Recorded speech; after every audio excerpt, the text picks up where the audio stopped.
Bonsoir, nous avons eu le grand plaisir d'assister à une réunion scientifique dans laquelle nous avons débattu de la pathologie maculaire avec mon ami le professeur Moussaïf Hamid et moi-même. Nous avons parlé de la dégénérescence maculaire liée à l'âge, des pièges diagnostiques et des difficultés thérapeutiques. Et ceci après la brillante présentation qu'a fait mon ami le professeur Moussaïf sur la choriorétinite sérocentrale, son diagnostic et son traitement. Et il va nous en dire un petit mot. Bon, la choriorétinite sérocentrale, donc, comme vous le savez tous, c'est une pathologie qui survient chez les sujets jeunes entre 20 et 45 ans et qui peut poser des problèmes à la fois diagnostiques et thérapeutiques, surtout lorsqu'il s'agit de la forme chronique.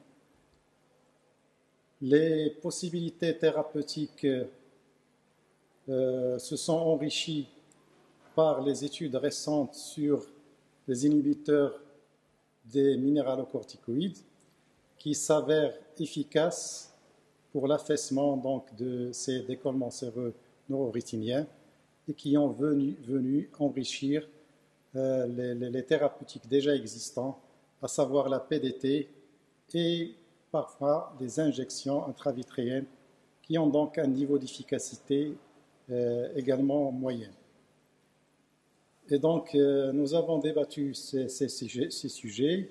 Et il y avait beaucoup d'assistance, beaucoup de questions.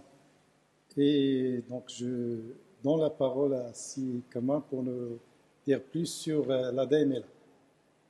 Merci, mon ami. Alors, le problème de la dégénérescence maculaire liée à l'âge, qui est une pathologie très fréquente après 50 ans, notamment en Europe, aux États-Unis et partout dans le monde, et qui va chez nous bientôt poser de plus en plus de problèmes parce que c'est la première cause de baisse d'acuité visuelle et de malvoyance après l'âge de 50 ans. Et donc, elle nous pose un grand problème concernant le diagnostic et l'accès de la population âgée à des spécialistes en ophtalmologie à travers le pays.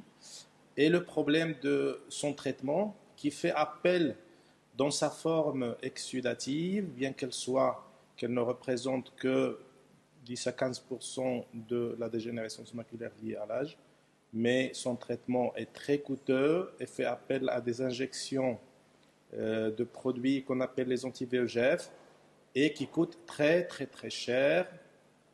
La population, notamment dans les coins reculés du pays, ne peuvent pas se permettre ce genre de traitement qui dure parfois des mois, voire des années.